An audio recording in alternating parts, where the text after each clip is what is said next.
Hello ಎಲ್ಲರಿಗೂ ನಮಸ್ಕಾರ. ನಾನು Deepa Narote and welcome to teacher talks YouTube channel. So ಇವತ್ತು ತನ್ನೇ ನೋಡಿ ಆಲ್ರೆಡಿ ಗೊತ್ತಾಗಿರುತ್ತೆ ನಾನು ಯಾವ ಟಾಪಿಕ್ ಬಗ್ಗೆ ಮಾತಾಡ್ತಾ ಇದ್ದೀನಿ ಅಂತ. ಸೊ ಇದು ಪೇರೆಂಟ್ಸ್ ಹಾಗೆ ಸ್ಟೂಡೆಂಟ್ಸ್ಗೆ ರಿಲೇಟೆಡ್ ವಿಡಿಯೋ ಆಗಿರುತ್ತೆ. ಸೊ ಓದಿದ್ದು ಮರ್ತು ಹೋಗುತ್ತೆ. ಸೊ ಮರಿದೇ ಇರೋ ಹಾಗೆ ಹೇಗೆ ಮಾಡಬೇಕು, ಹೇಗೆ ಓದಬೇಕು ಅನ್ನೋದ್ರ ಬಗ್ಗೆ. ಓದಿದ್ದು ಮರ್ತು ಹೋಗುತ್ತೆ ಅನ್ನೋದು ಇದು ವೀಕ್ನೆಸ್ ಅಂತೂ ಅಲ್ಲ. ತುಂಬ ಜನ ಅನ್ಕೊಂಡ್ಬಿಡ್ತಾರೆ ಕೆಲವರಿಗೆ ಓದಿದ್ದು ನೆನಪಲ್ಲಿರುತ್ತೆ, ನಮಗೆ ಮರ್ತು ಹೋಗುತ್ತೆ, ಸೊ ಅದು ನಮ್ಮ ವೀಕ್ನೆಸ್ ಅಂತ. ಸೊ ದೇವರು ಎಲ್ಲರಿಗೂ ಎಲ್ಲದನ್ನು ಕೊಟ್ಟಿರ್ತಾನೆ, ಒಂದು ನೆನಪಿನ ಶಕ್ತಿನ ಕೊಟ್ಟಿರ್ತಾನೆ. ಏನಕ್ಕೆ ಅಂದರೆ ನಮ್ಮ ಜೀವನದಲ್ಲಿ ಆದಂತಹ ಒಂದು ಒಳ್ಳೊಳ್ಳೆ ಘಟನೆಗಳಾಗಿರ್ಬೋದು, ನಾವು ಫೇಸ್ ಮಾಡಿರೋಂಥ ಸಿಚುಯೇಷನ್ಸ್ ಆಗಿರ್ಬೋದು, ನಾವು ಮೀಟ್ ಮಾಡಿರೋಂಥ ಒಳ್ಳೊಳ್ಳೆ ವ್ಯಕ್ತಿಗಳನ್ನಾಗಿರ್ಬೋದು ನೆನಪಲ್ಲಿ ಇಟ್ಕೊಳ್ಳೋದಕ್ಕೆ ಅಂತ ನೆನಪಿನ ಶಕ್ತಿಯನ್ನು ಕೊಟ್ಟಿರ್ತಾರೆ. ಆ್ಯಂಡ್ ಹಾಗೆ ನಮ್ಮ ಜೀವನದಲ್ಲಿ ಆಗಿರೋಂಥ ಬ್ಯಾಡ್ ಇವೆಂಟ್ಸ್ ಆಗಿರ್ಬೋದು, ಅಥವಾ ಯಾರೋ ಒಬ್ರು ಬ್ಯಾಡ್ ಪರ್ಸನ್ನ ನಾವು ಮೀಟ್ ಮಾಡಿರ್ಬೋದು. ಸೊ ಆ ಥರ ಒಂದು ಬ್ಯಾಡ್ ಎಕ್ಸ್ಪೀರಿಯನ್ಸ್ ಇದನ್ನ ಮರ್ತು ಹೋಗೋಕ್ಕೆ ಮರವನ್ನು ಕೊಟ್ಟಿರ್ತಾನೆ. ಸೊ ಹಾಗೆ ಅಂದರೆ ಎರಡನ್ನೂ ಕೊಟ್ಟಿರ್ತಾನೆ ಒಬ್ಬ ವ್ಯಕ್ತಿಗೆ. ಓಕೆ, ಅದನ್ನ ನಾವು ಯಾವ ಥರ ಬಳಸ್ಕೊಳ್ಬೇಕು ಅನ್ನೋದು ನಮ್ಮ ಮೇಲೆ ಡಿಪೆಂಡ್ ಆಗಿರುತ್ತೆ. ಸೊ ಹಾಗಾಗಿ ನಾವು ಓದಿದೆಲ್ಲ ಮರ್ತು ಹೋಗ್ತಾ ಇದೆ, ನಮ್ದು ವೀಕ್ನೆಸ್ ಅಂತ ಯಾರು ಅನ್ಕೊಂಡಿದ್ರ ದಯವಿಟ್ಟು ಅದನ್ನ ವೀಕ್ನೆಸ್ ಅಂತ ಅನ್ಕೋಬೇಡಿ. ನಮ್ಮಲ್ಲೇ ಎರಡೂ ಇರುತ್ತೆ, ನೆನಪಿನ ಶಕ್ತಿನೂ ಇರುತ್ತೆ, ಮರುವಿನ ಶಕ್ತಿನೂ ಇರುತ್ತೆ. ಅದನ್ನ ನಾವು ಯೂಸ್ ಮಾಡ್ಕೊಳ್ಳೋ ರೀತಿ ನಮ್ಮ ಮೇಲೆ ಡಿಪೆಂಡ್ ಆಗಿರುತ್ತೆ ಅಷ್ಟೇ. ಓಕೆ, ಸೊ ಇವಾಗ ಹಾಗೆ ಸ್ಟಡೀಸಿಗೆ ಬರೋಣ. ಓಕೆ, ಇವಾಗ ನಾವು ಎಕ್ಸಾಮ್ ರಿಲೇಟೆಡ್ ಮಕ್ಕಳು ಎಕ್ಸಾಮ್ ಬರೀಲೇಬೇಕು, ಅದಕ್ಕೋಸ್ಕರ ಓದಲೇಬೇಕು, ಓದಿದ್ದನ್ನ ನೆನಪಲ್ಲಿ ಇಟ್ಕೊಳ್ಳೇಬೇಕು. ಓಕೆ, ಸೊ ಹಾಗಾದ್ರೆ ಓದಿದ್ದು ಮರಿದೇ ಇರೋ ಹಾಗೆ ಹೇಗೆ ನೆನಪಲ್ಲಿ ಇಟ್ಕೊಳ್ಳೋಕ್ಕಾಗತ್ತೆ ಆಗ್ಬೋದು ಅನ್ನೋದಕ್ಕೆ ನಾನು ಒಂದು 5 ಟಿಪ್ಸ್ ಮೂಲಕ ಹೇಳ್ತಾ ಹೋಗ್ತೀನಿ. ಓಕೆ, ಸೊ ಅದನ್ನು ಯಾವುದನ್ನು ಸ್ಕಿಪ್ ಮಾಡದೆ ಕರೆಕ್ಟಾಗಿ ಮಾಡಿದ್ದೆ ಅದರಲ್ಲಿ ನಿಮಗೆ ಓದು ಕರೆಕ್ಟಾಗಿ ನೆನಪಿರುತ್ತೆ. ಆ್ಯಂಡ್ ಹಾಗೆ ಅದನ್ನು ಎಕ್ಸಾಮಲ್ಲಿ ಆರಾಮ್ಸೆ ಬರೆದು ನೀವು ಅಂದ್ಕೊಂಡಿರೋ ಅಷ್ಟು ಮಾರ್ಕ್ಸ್ನ ತಗೊಳ್ಬೋದು. ಓಕೆ, ಸೊ ಮೊದಲನೇದಾಗಿ ಫಸ್ಟ್ ಟಿಪ್ ಏನಪ್ಪ ಅಂತ ಅಂದರೆ ಒಂದು ಓದೋದಿಕ್ಕೆ ಅಂತ ಒಂದು ನಿರ್ದಿಷ್ಟ ಜಾಗವನ್ನು ಹುಡುಕೊಳ್ಳೋ ಅಂಥದ್ದು.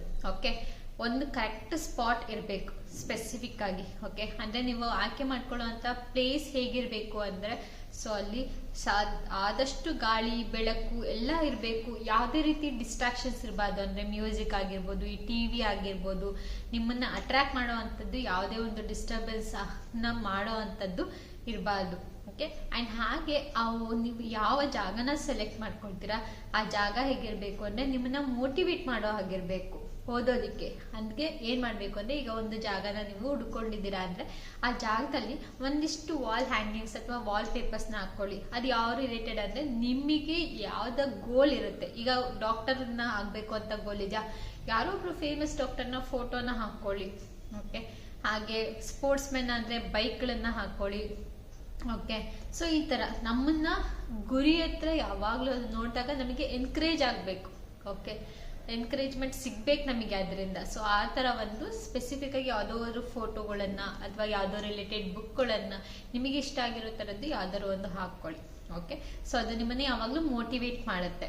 ಓಕೆ, ಆ್ಯಂಡ್ ನೀವು ಆಯ್ಕೆ ಮಾಡ್ಕೊಳ್ಳೋಂಥ ಜಾಗದಲ್ಲಿ ಸೊ ಎಲ್ಲ ನೀವು ಏನೇನು ಓದಬೇಕು ಆ ಬುಕ್ಗಳನ್ನೆಲ್ಲನೂ ಕೂಡ ಕೈಗೆ ಸಿಗಬೇಕು. So first of all specific place ಯಾಕಿರಬೇಕು ಅಂದರೆ ಸೊ ಇವಾಗ ಮನೆಗೆ ಏನೋ ಒಂದು ಸಾಮಾನುಗಳು ತಗೊಬರ್ತೀವಿ ಆಯ್ತಾ. ಸೊ ನಾವು ಕಿಚನಿಗೆ ಬೇಕಾಗಿರುತ್ತದೆ ಕಿಚನಲ್ಲಿ ಇರ್ತೀವಿ, ಕ್ಲೋತ್ಸ್ ತಗೊಬಂದ್ರೆ ವಾರ್ಡ್ರೋಬಲ್ಲಿ ಇರ್ತೀವಿ. ನಾವು ಅದನ್ನ ತಗೊಬಂದು ಎಲ್ಲೆಲ್ಲೋ ಇಟ್ಬಿಟ್ರೆ ಅದೇನು ಮಾಡ್ತೀವಿ, ಅದನ್ನ ಹುಡ್ಕೋಕೆ ನಮಗೆ ಜಾಗ ಸಮಯ ಹೋಗ್ಬಿಡುತ್ತೆ ಆ್ಯಂಡ್ ಹಾಗೆ ಮತ್ತೆ ಹೋಗ್ಬಿಡುತ್ತೆ. ಅದೇ ತಗೊಂಡು ಬಂದು ಒಂದು ಸ್ಪೆಸಿಫಿಕ್ ಪ್ಲೇಸಲ್ಲಿ ಇಟ್ಟಾಗ ಆ ಪ್ಲೇಸಲ್ಲಿ ಇದೆ ಅನ್ನೋದು ನೆನಪಿರುತ್ತೆ. ಸೊ ಹಾಗಾಗಿ ಯಾವಾಗಲೂ ಅಷ್ಟೇ ಫಸ್ಟ್ ನೀವು ಓದೋಕ್ಕೆ ಪ್ರಿಪೇರ್ ಮಾಡ್ಕೊಳ್ತಾ ಇದ್ದೀರಾ ಅಂದರೆ ಫಸ್ಟ್ ಮೊದಲನೇದಾಗಿ ನೀವು ಫಾಲೋ ಮಾಡಬೇಕಾಗಿರೋ ಟಿಪ್ ಏನಂದರೆ ಸ್ಪೆಸಿಫಿಕ್ ಆಗಿ ಒಂದು ಪ್ಲೇಸ್ನ ಇಟ್ಕೊಳ್ಳೋ ಅಂಥದ್ದು ಓದೋದಕ್ಕೆ. ಓಕೆ, ಇದು first tip. Next second tip ಅಂತ ಬಂದರೆ ಸೊ ಇವಾಗ ಓದೋದಕ್ಕೆ ಏನೆಲ್ಲ ಬೇಕು, ಯಾವ್ಯಾವ ಬುಕ್ಸ್ ಬೇಕು ಅಲ್ವಾ. ಸೊ ಆ ಬುಕ್ಗಳನ್ನೆಲ್ಲ ಇಟ್ಕೋಬೇಕು with proper time table. Okay, ಸೆಕೆಂಡನೇದಾಗಿ ನೀವು ಫಾಲೋ ಮಾಡಬೇಕಾಗಿರೋಂಥದ್ದು ಒಂದು ಟೈಮ್ ಟೇಬಲ್ನ ಸೆಟಪ್ ಮಾಡ್ಕೊಳ್ಳೋ ಅಂಥದ್ದು. ಸೊ ಟೈಮ್ ಟೇಬಲ್ ಹೇಗೆ ಸೆಲೆಕ್ಟ್ ಮಾಡ್ಕೋಬೇಕು ಅಂದರೆ ಯೂಶಲಿ 6 ಸಬ್ಜೆಕ್ಟ್ಸ್ ಇರುತ್ತೆ ಓದೋದಕ್ಕೆ. ಆ ಥರ ಮಾರ್ನಿಂಗ್ ಒಂದು 3 hours, ಈವ್ನಿಂಗ್ ಒಂದು 3 hours ಡಿವೈಡ್ ಮಾಡ್ಕೊಳ್ಬೇಕು ಓದೋಕ್ಕೆ. ಓಕೆ, ಸೊ ಆವಾಗ ಕಷ್ಟದ ಚಾಪ್ಟರ್ನ ಫಸ್ಟ್ ತಗೊಳ್ಬೇಕು, ಈಸಿಯಾಗಿರೋಂಥದ್ದು ಅಟ್ ಎಂಡ್ ಇಟ್ಕೋಬೇಕು. ಆ ಥರ ಈಗ 3 ಸಬ್ಜೆಕ್ಟ್, ಈಗ ನಿಮಗೆ ಇಂಗ್ಲೀಷ್, ಈಗ ಕನ್ನಡ, ಇಂಗ್ಲೀಷ್, ಸೋಷಿಯಲ್ ಇರುತ್ತೆ, ಸೈನ್ಸ್ ಇರುತ್ತೆ, ಮ್ಯಾಥ್ಸ್ ಇರುತ್ತೆ.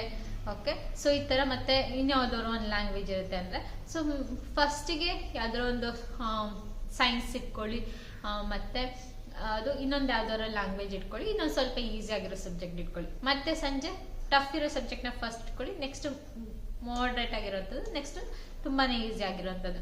ಆ್ಯಂಡ್ ನೀವು ಓದೋಕ್ಕೂ ಟೈಮ್ ಟೇಬಲ್ ಎಲ್ಲ ಸೆಟ್ ಮಾಡ್ಕೊಂಡಿದ್ದೀರಾ ಅಂತ ಅಂದಮೇಲೆ, ಸೊ ಅದಾದ್ಮೇಲೆ ಅದ್ರ ಮಧ್ಯ ಬ್ರೇಕ್ಗಳನ್ನೇ ಎಲ್ಲ ಇಟ್ಕೊಳ್ಳೋ ಅಂಥದ್ದು. ಓಕೆ, ಸೊ ಈ ಥರ ಬ್ರೇಕ್ ಎಲ್ಲ ಇಟ್ಕೊಂಡು ಒಂದು ಪ್ರಾಪರ್ ಟೈಮ್ ಟೇಬಲ್ನ ಸೆಟ್ ಮಾಡಿಕೊಂಡು, ಆ್ಯಂಡ್ ಅದಕ್ಕೆ ಓದೋದಕ್ಕೆ ಏನೇನು ಬೇಕು ಸ್ಟಡಿ ಮೆಟೀರಿಯಲ್ಸ್ನ ಹೇಗೆ ಕಲೆಕ್ಟ್ ಮಾಡ್ಕೋಬೇಕು ಸ್ಪೆಸಿಫಿಕ್ ಆಗಿ, ಅಂದರೆ ಕ್ವಶನ್ ಪೇಪರ್ಸ್ ಆಗಿರ್ಬೋದು, ಬ್ಲೂ ಪ್ರಿಂಟ್ ಆಗಿರ್ಬೋದು, ಸೊ ಇಂಥದ್ದು ಎಲ್ಲನೂ ಕೂಡ ನೀವು ಓದೋವಂಥ ಪ್ಲೇಸಲ್ಲಿ ರೆಡಿ ಮಾಡಿ ಇಟ್ಕೋಬೇಕು. ಇದು second tip. Okay, so next third ಟಿಪ್ಪಿಗೆ ಬರೋಣ. ಸೊ ಥರ್ಡ್ ಸ್ಟೆಪ್ ಅಥವಾ ಥರ್ಡ್ ಟಿಪ್ನ ಏನು ಫಾಲೋ ಮಾಡಬೇಕು ಅಂದರೆ, ಸೊ ಇವಾಗ ನೀವು ಓದಬೇಕು ಅಂತ ಅಂದರೆ, ಸೊ ಫಸ್ಟ್ ಏನು ಮಾಡಬೇಕು ಅಂದರೆ, ಓದೋಕ್ಕೂ ಸ್ಟಾರ್ಟ್ ಮಾಡೋಕ್ಕೂ ಮುಂಚೆ ಒಂದು 2 ಮಿನಿಟ್ಸ್ ಕಣ್ಣ ಕ್ಲೋಸ್ ಮಾಡಿಕೊಂಡು ನೀವು ಧ್ಯಾನನ ಮಾಡಬೇಕಾಗತ್ತೆ. ಏಕೆ ಅಂದರೆ ನಮ್ಮ ಮೈಂಡ್, ಓಕೆ, ಅದನ್ನು ನಾವು ನಮ್ಮ ಕಂಟ್ರೋಲಲ್ಲಿ ಇಟ್ಕೊಳ್ಬೇಕು ಓದೋಬೇಕಾದ್ರೆ. ಇವಾಗ ನೀವು ಐಸ್ ಓಪನ್ ಮಾಡ್ತಿದ್ದೀರಾ ಅಂದರೆ ಸುತ್ತಮುತ್ತ ಎಲ್ಲ ಕಾಣುತ್ತೆ, ನಿಮ್ಮ ಮೈಂಡ್ ಏನಾಗುತ್ತೆ, ಆಟೋಮೆಟಿಕ್ ಆಗಿ ಡಿಸ್ಟ್ರಾಕ್ಟ್ ಆಗುತ್ತೆ. ಈಗ ಕಣ್ಣು ಮತ್ತು ನಮ್ಮ ಮೈಂಡ್, ಓಕೆ, ಸೊ ಇದು ಡೈರೆಕ್ಟ್ ಲಿಂಕ್ ಆಗಿರೋದ್ರಿಂದ ಕಣ್ಣು ಓಪನ್ ಇದ್ದಾಗ ಎಲ್ಲನೂ ನಿಮಗೆ ಡಿಸ್ಟ್ರಾಕ್ಟ್ ಮಾಡುತ್ತೆ. ಬಣ್ಣ ಬಣ್ಣದ ಕಲರ್ ವಸ್ತುಗಳಾಗಿರ್ಬೋದು, ಏನೋ ಒಂದಾಗಿರ್ಬೋದು ಕಾಣಿಸ್ದಾಗ ನಮ್ಮ ಮೈಂಡನ್ನ ಈ ಕಣ್ಣು ಡಿಸ್ಟ್ರಾಕ್ಟ್ ಮಾಡ್ತಾ ಇರುತ್ತೆ. ಸೊ ಅದಕ್ಕೆ ಕಣ್ಣನ್ನ ಕ್ಲೋಸ್ ಮಾಡಿದಾಗ ನಿಮ್ಮ ಮೈಂಡ್ ಏನಾಗುತ್ತೆ, ಮನಸ್ಸಿನ ಮಾತನ್ನ ಕೇಳಕ್ಕೆ ಸ್ಟಾರ್ಟ್ ಮಾಡುತ್ತೆ. ಸೊ ಆ ಕಡೆ ಹೋದಾಗ ನಿಮ್ದೇನಾಗುತ್ತೆ, ನಿಮ್ಮಲ್ಲಿ ಇರುವಂತಹ ಗೋಲ್ ಕಡೆ ನಿಮ್ಮ ಮೈಂಡು ಫೋಕಸ್ ಮಾಡ್ತಾ ಹೋಗುತ್ತೆ. ಓಕೆ, ಆ ಥರ ಫೋಕಸ್ ಮಾಡ್ತಾ ಹೋದಾಗ ಆಟೋಮೆಟಿಕ್ ಆಗಿ ಏನಾಗುತ್ತೆ, ನಿಮ್ಮ ಅದನ್ನ ಗೋಲ್ಗೆ ರೀಚ್ ಮಾಡೋ ಹತ್ರ ನಿಮ್ಮನ್ನ ಪುಷ್ ಮಾಡ್ತಾ ಇರುತ್ತೆ. ಅಂದ್ರೆ ಅದನ್ನೇ ಏನಂತ ಹೇಳ್ತೀವಿ, ಮೈಂಡ್ನ ಕಾನ್ಸಂಟ್ರೇಟ್ ಮಾಡೋ ಅಂಥದ್ದು, ಅಂದ್ರೆ ಫೋಕಸ್ ಮಾಡೋ ಅಂಥದ್ದು. ಓಕೆ, ಸೊ ಇದು ಥರ್ಡ್ ಟಿಪ್. ಯಾಕಂದ್ರೆ ಥರ್ಡ್ ಆಗಿ ನೀವು ಓದೋಕ್ಕೂ ಮುಂಚೆ ಏನು ಮಾಡಬೇಕು ಅಂದರೆ, ಕಣ್ಣನ್ನು ಕ್ಲೋಸ್ ಮಾಡಿ ಒಂದು 2 ಮಿನಿಟ್ಸ್ ಧ್ಯಾನನ ಮಾಡಿ. ಅಥವಾ ನಿಮಗೆ ಏನೋ ಒಂದು ಲೈಫಲ್ಲಿ ತುಂಬಾ ಅಚೀವ್ ಮಾಡೋವಂಥ ಗೋಲ್ ಇರುತ್ತೆ ಅಂದ್ಕೊಳ್ಳಿ, ಆ ಗೋಲ್ ಕಡೆ ನೀವು ಆ ಗೋಲ್ ಬಗ್ಗೆ ಒಂದು ಸ್ವಲ್ಪ 2 ಮಿನಿಟ್ಸ್ ಥಿಂಕ್ ಮಾಡಿ. ಅವಾಗ ನೀವು ಅದು ಏನಾಗುತ್ತೆ ಅಂದರೆ, ಅದರಿಂದ ಧ್ಯಾನ ಮಾಡೋದ್ರಿಂದ ನಿಮ್ಮ ಮೈಂಡು ಓದಬೇಕು ಅನ್ನೋದ್ರ ಕಡೆ ಫೋಕಸ್ ಆಗುತ್ತೆ. ಅಂದರೆ ನಿಮ್ಮ ಮೈಂಡನ್ನ ನೀವು ಕಂಟ್ರೋಲಲ್ಲಿ ಇಡ್ಬೋದು ಅನ್ನೋದು ನಿಮಗೆ ಅರಿವಿಗೆ ಬರುತ್ತೆ. ಓಕೆ, ನಮಗೆ ತುಂಬ ಜನ ಹೇಳ್ತಾರೆ ನಮಗೆ ಡಿಸ್ಟ್ರಾಕ್ಟ್ ಆಗುತ್ತೆ, ನಮಗೆ ಕಾನ್ಸಂಟ್ರೇಟ್ ಮಾಡೋಕ್ಕೆ ಆಗಲ್ಲ, ಫೋಕಸ್ ಮಾಡೋದಕ್ಕೆ ಆಗೋದಿಲ್ಲ, ಹಾಗೆ ಹೀಗೆ ಅಂತ.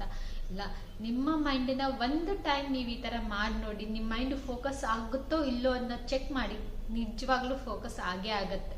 ಓಕೆ, ಅವಾಗ ಬೇರೆ ಥಾಟ್ಸ್ ಬರೋದಿಲ್ಲ ನಿಮ್ಮ ಕೈನ ಕ್ಲೋಸ್ ಮಾಡಿ ಧ್ಯಾನ ಮಾಡಿದಾಗ. ಓಕೆ, ಇದು ಥರ್ಡ್ ಟಿಪ್.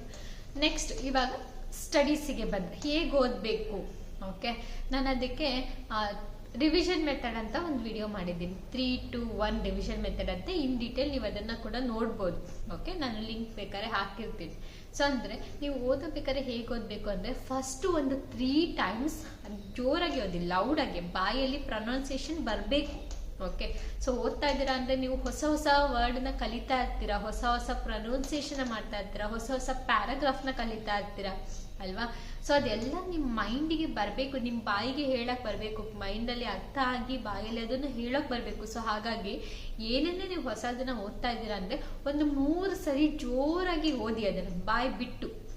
ಓಕೆ, ಅವಾಗ ನಿಮ್ಮ ಪ್ರೊನೌನ್ಸಿಯೇಷನ್ ತಪ್ಪಾಗಿದ್ರೆ, ಈಗ 1 ಟೈಮ್ ಓದ್ತೀರಾ, ಅವೆಲ್ಲ ಏನಾಗುತ್ತೆ, ಹೊಸದು ಏನು ಅಂತ ನೀವು ಅದನ್ನ ನೀಟಾಗಿ ನೋಡ್ಕೊಳ್ತಾ ಹೋಗ್ತೀರಾ. ಸೆಕೆಂಡ್ ಟೈಮ್ ಪ್ರೊನೌನ್ಸಿಯೇಷನ್ ಏನಾದರೂ ಮಿಸ್ಟೇಕ್ ಆಗುತ್ತೆ, ಅದನ್ನ ಕರೆಕ್ಟ್ ಮಾಡಿಕೊಂಡು ಥರ್ಡ್ ಟೈಮ್ ಓದಬೇಕಾದ್ರೆ ಪರ್ಫೆಕ್ಟ್ ಆಗಿ ಓದ್ತೀರಾ. ಎಲ್ಲೆಲ್ಲಿ ಬ್ರೇಕ್ನ ಕೊಡಬೇಕು, ಎಲ್ಲೆಲ್ಲಿ ವಾಲ್ಯೂಮ್ ಅಂದರೆ ಹೈ ಮಾಡಬೇಕು, ಎಲ್ಲಿ ವಾಲ್ಯೂಮ್ನ ಲೋ ಮಾಡಬೇಕು, ಆ್ಯಂಡ್ ಎಲ್ಲಿಗೆ ಪ್ಯಾರಾಗ್ರಾಫ್ ಎಂಡ್ ಆಗುತ್ತೆ, ಇದೆಲ್ಲ ನಿಮಗೆ ಕರೆಕ್ಟಾಗಿ ಗೊತ್ತಾಗುತ್ತೆ. ಓಕೆ, ಸೊ ಅದಾದ್ಮೇಲೆ ಏನು ಮಾಡಬೇಕು, 2 ಟೈಮ್ ಕಣ್ಣನ್ನ ಕ್ಲೋಸ್ ಮಾಡಿಕೊಂಡು ಅದನ್ನ ಹೇಳ್ಕೊಳ್ಳೋ ಅಂಥದ್ದು ಮನಸ್ಸಲ್ಲಾದ್ರೂ ಹೇಳ್ಕೊಳ್ಳಿ, ಇಲ್ಲ ಜೋರಾಗಾದ್ರೂ ಹೇಳಿ. ಓಕೆ, ಸೊ 3 ಟೈಮ್ಸ್ ಆಲ್ರೆಡಿ ಓದಿದ್ದೀರಾ ಅಂದಮೇಲೆ ನಿಮಗೆ ಅರ್ಥ ಆಗಿರುತ್ತೆ. ಸೊ ನೆಕ್ಸ್ಟ್ ಒಂದು 2 ಟೈಮ್ಸ್ ಅದನ್ನ ಮನಸ್ಸಲ್ಲೇ ಹೇಳ್ಕೊಳ್ಳೋ ಅಂಥದ್ದು. ಮನಸ್ಸಲ್ಲಿ ಹೇಳ್ಕೊಂಡಿದ್ದೀರಾ ಅಂದರೆ ನಿಮಗೆ ಆಲ್ಮೋಸ್ಟ್ ಆ ಸಬ್ಜೆಕ್ಟ್ ಅರ್ಥ ಆಗಿದೆ ಅಂತ. ನೆಕ್ಸ್ಟ್ ಲಾಸ್ಟ್ 3-2-1 ಲಾಸ್ಟ್ ಸ್ಟೆಪ್ ಅದರಲ್ಲಿ ಏನಪ್ಪ ಅಂತ ಅಂದರೆ, ಏನು ಓದಿರ್ತೀರ ಅದನ್ನ 1 ಟೈಮ್ ಬರೆದ್ಬಿಡೋ ಅಂಥದ್ದು. ಓಕೆ, 100 ಸರಿ ಓದೋದು ಒಂದೇ, 1 ಟೈಮ್ ಬರೆಯೋದು ಒಂದೇ. ಸೊ ಹಾಗಾಗಿ 1 ಟೈಮ್ ನೀವು ಬರೆದಿದ್ದೆ ಆದರೆ ನಿಮಗೆ ನೀವು ಓದಿರೋ ಅಂಥದ್ದು ಕಂಪ್ಲೀಟ್ ನಿಮಗೆ ನೆನಪಲ್ಲಿ ಉಳಿಯೋ ಅಂಥದ್ದು.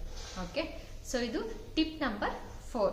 ಓಕೆ, ನೀವು ಆಲ್ರೆಡಿ ಓದಿದ್ದೀರಾ, ನಿಮಗೆ ಅದು ಅರ್ಥ ಆಗಿದೆ, ಎಲ್ಲ ಆಗಿದೆ. ಓಕೆ, ಇನ್ನು ಲಾಸ್ಟ್ ಟಿಪ್ ಏನು ಅಂತ ಅಂದರೆ ರಿವಿಷನ್ ಮಾಡುವಂಥದ್ದು ಟಿಪ್ ನಂಬರ್ 5. ಇದನ್ನ ಕಂಪಲ್ಸರಿಯಾಗಿ ಮಾಡಲೇಬೇಕು.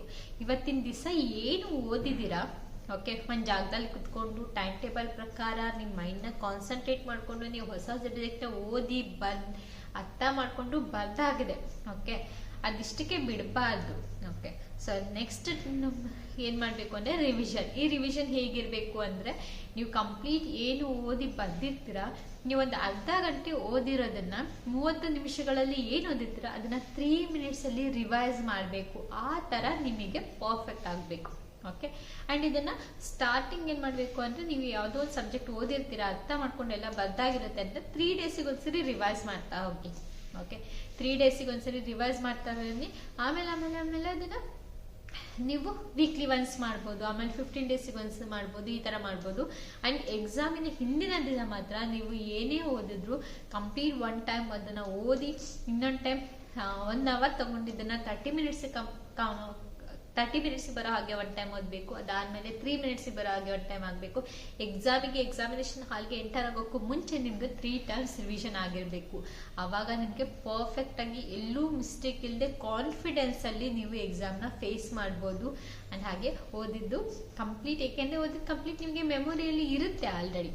ಸೊ ಹಾಗಾಗಿ ಓಕೆ, ಸೊ ಈ ಥರ ಮಾಡಿದ್ದಾಗಲಿ, ಈ ಒಂದು 5 ಸ್ಟೆಪ್ಸ್ನ ನೀವು ಫಾಲೋ ಮಾಡಿದ್ದಾಗಲಿ ನಿಮ್ಮಲ್ಲಿ ಓದಿರೋ ಅಂಥದ್ದು ಏನಾಗುತ್ತೆ ಅಂದರೆ ಸಬ್ ಕಾನ್ಷಿಯಸ್ ಮೈಂಡಲ್ಲಿ ಆಲ್ರೆಡಿ ಎಲ್ಲ ಫೀಡ್ ಆಗಿರುತ್ತೆ. ಸೊ ನಿಮಗೆ ಗೊತ್ತಿಲ್ಲದೇನೋ ನೀವು ಓದಿರೋ ಅಂಥದ್ದು ನಿಮ್ಮ ಮುಂದೆ ಬರ್ತಾ ಹೋಗುತ್ತೆ. ಎಕ್ಸಾಮಲ್ಲಿ ತುಂಬ ಕಾನ್ಫಿಡೆನ್ಸಲ್ಲಿ ನೀವು ಎಕ್ಸಾಮ್ನ ಫೇಸ್ ಮಾಡ್ಬೋದು. ಓಕೆ, ಸೊ ಹೋಪ್ ಈ ವಿಡಿಯೋ ಇಷ್ಟ ಆಗಿದೆ ಅಂತ ಅನ್ಕೊಳ್ತೀನಿ. ಇಷ್ಟ ಆಗಿದೆ ಪ್ಲೀಸ್ ಒಂದು ಲೈಕ್ ಮಾಡಿ, ಶೇರ್ ಮಾಡಿ, ಹಾಗೆ ಸಬ್ಸ್ಕ್ರೈಬ್ ಮಾಡೋದನ್ನ ಮರಿಬೇಡಿ. ನಾನು ನಿಮಗೆ ಸಿಗ್ತೀನಿ ಮುಂದಿನ ವಿಡಿಯೋದಲ್ಲಿ. ಅಲ್ಲಿವರೆಗೂ take care, bye, have a nice day.